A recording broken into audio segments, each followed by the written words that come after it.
Assalamualaikum warahmatullahi wabarakatuh. Salam sejahtera bagi kita semuanya. Tabipun, kembali lagi dengan saya Bunda Vandan Wilianti untuk mata kuliah Fisika Material. Hari ini kita akan belajar dengan materi struktur kristal.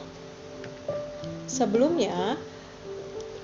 kalian memasuki materi hari ini, kalian harus absen terlebih dahulu di e-learning yang sudah Ibu sediakan di e-learning, kemudian pretest selama 15 menit dan dikasih waktu selama 10 menit untuk pengiriman, kemudian membaca buku, PPT, video, atau Zoom meeting, kemudian kita yang terakhir ada post-test dan tugas mingguan. Tujuan pembelajaran kita hari ini adalah mahasiswa mampu mendistribusikan struktur kristal dalam kaitannya pada material secara umum.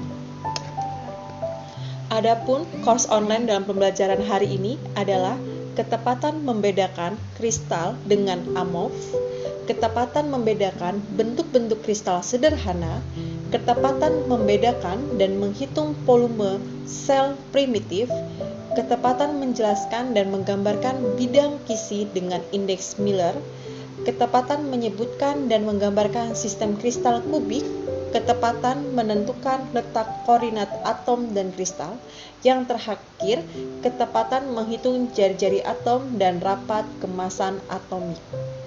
Video ini akan dibagi menjadi 2 sesi dalam pembelajaran. Berikut referensi dari pembelajaran hari ini, salah satunya dari Plak, dari Nurs, Cottrell, dan dari Kittel. Sebelum kita belajar hari ini, kita harus berdoa dan harus mengingat bahwa pembelajaran sains hari ini adalah upaya kita untuk merubah sesuatu yang ada di dunia menjadi sesuatu yang bermanfaat yang ada di dunia. Dengan adanya sains, dengan adanya agama, dikolaborasikan menjadikan suatu integrasi, suatu pengetahuan yang dapat dimanfaatkan kelak kemudian. Oke, kita akan memasuki materi pertama. Sebagian besar materi zat padat adalah kristal dan elektron di dalamnya. Zat padat mulai dikembangkan awal abad ke-20 mengikuti penemuan difraksi sinar X oleh kristal. Berikut bentuk-bentuk kristal yang ada di dunia dan dapat dipahami menggunakan pemahaman fisika material.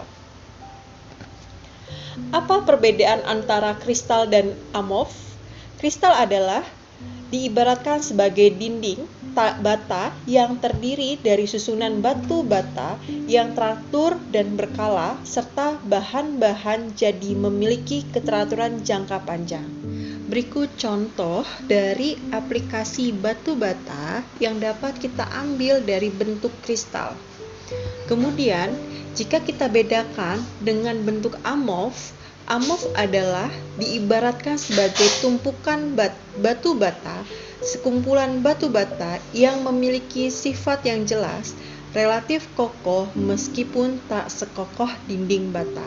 Berikut contoh dinding bata yang dapat diibaratkan dalam bentuk amorf, sehingga anak-anak ibu sekalian dapat membandingkan antara bentuk dari kristal dan bentuk dari amorf.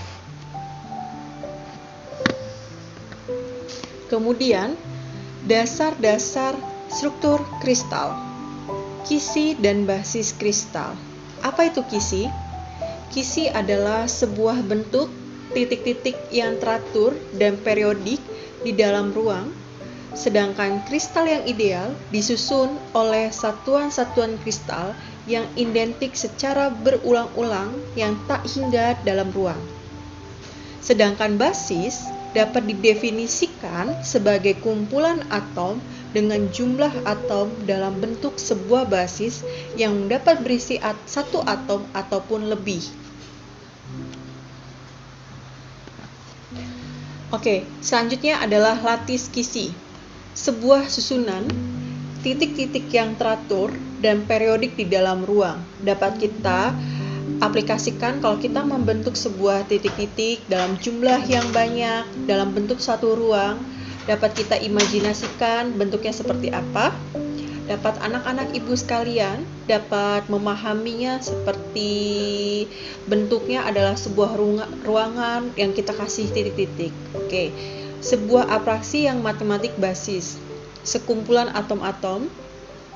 Jumlah atom dalam sebuah basis adalah satu buah atom atau lebih. Kesimpulannya adalah kisi ditambah basis akan membentuk namanya struktur kristal.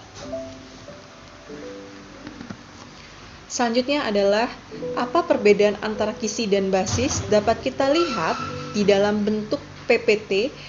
Kisi adalah urutannya secara teratur, sedangkan basis adalah kumpulan-kumpulan atom yang disusun.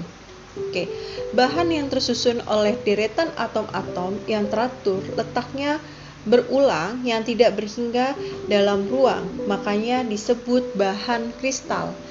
Kumpulan yang berupa atom atau molekul dalam sel ini akan terpisah sejauh 1 derajat atau 2 derajat.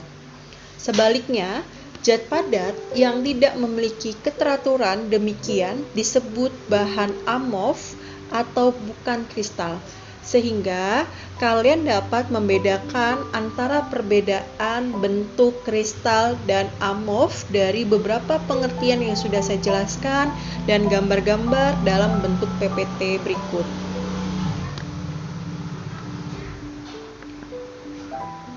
Oke, selanjutnya struktur kristal akan terjadi bila ditempatkan satu basis pada setiap titik kisi, sehingga struktur kristal merupakan gabungan antara kisi dan basis apabila dinyatakan dalam hubungan 2 dimensi. Berikut contoh bagan struktur kristal. Kisi ditambah basis akan membentuk struktur kristal. Oke, selanjutnya adalah perbedaan antara sel primitif dan sel konvensional. Semuanya hampir mengetahui pengertian dan perbedaan antara sel primitif dan sel konvensional. Dapat kalian lihat dalam bentuk bagan berikut. Cara lain untuk memilih sel primitif dengan menggunakan metode Wigner-Seitz. Misalnya, kalian ambil dalam salah satu kisi sebagai acuan yang biasanya di tengah, titik kisi yang Anda ambil sebagai acuan yang dihubungkan dengan titik kisi terdekat di sekitarnya. Kemudian, di tengah-tengah garis penghubung, buatlah garis yang tegak lurus terhadap garis penghubung. Yang terakhir, luas terkecil 2 dimensi atau volume terkecil 3 dimensi yang dilingkupi oleh garis-garis atau bidang-bidang ini yang disebut namanya adalah sel primitif Wigner-Seitz. Oke, berikut cara menentukan sel primitif. Anak-anak sekalian dapat membayangkan, dapat berimajinasi setelah kalian melihat bentuk diagramnya seperti apa dan pengertiannya seperti apa. Berikut contoh penggambaran sel primitif dengan metode Wigner. Cara menggambarkan sel primitif Wigner-Seitz. Kemudian, tipe-tipe kisi dasar. Di kisi dasar ada namanya tipe kisi 2D, 2 dimensi, yang artinya 2 dimensi. Yang pertama adalah kisi miring, yang kedua adalah kisi bujur sangkar. Yang kita ketahui sudutnya adalah 90 derajat. Jika kita menggunakan sel konvensional, maka 4 dikali 1/4 sama dengan 1.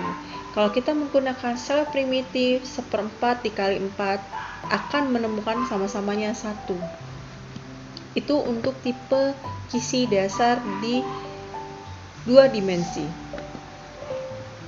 Oke, selanjutnya kisi heksagonal.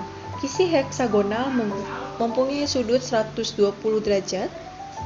Jumlah titik kisi-kisi ini pada Sel konvensionalnya adalah 6 dikali 1/3 ditambah 1 akan mendapatkan 3. Sel primitifnya adalah 4 dikali 1/4 akan mendapatkan 1. Jadi, di gambar ini bisa dibayangkan bagaimana caranya kita menemukan kisi dan basisnya dalam bentuk kisi heksagonal.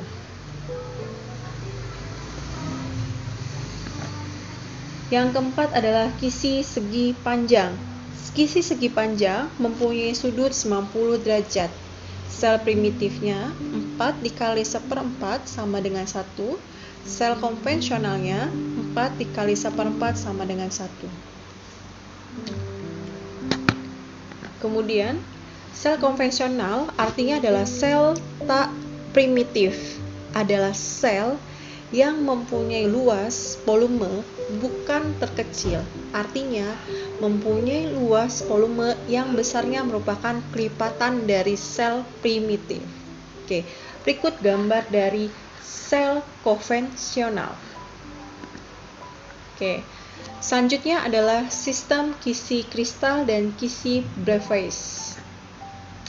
Di sini tipe-tipe kisi dasar ada kisi miring, kisi bujur sangkar, kisi heksagonal, segi panjang berpusat yang dapat kalian lihat dalam bentuk gambar.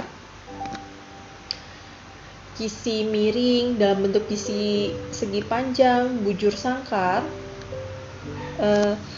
Mungkin untuk hari ini kita cukupkan saja, karena nanti untuk materi dari struktur kristal akan dibagi menjadi 2, sesi pertama dan sesi kedua. Untuk pembahasannya akan ada video berikutnya. Setelah ini kalian harus membuat tugas harian dalam mingguan di e-learning Ibu dan mengerjakan post-test setelah menyaksikan video berikut. Semoga video berikut dapat bermanfaat sesuai dengan tujuan pembelajaran kita hari ini, dan saya yakin kalian mempunyai keilmuan yang besar yang selalu disertai dengan ibadah dan iman dan selalu beramal. Saya akhiri. Wassalamualaikum warahmatullahi wabarakatuh.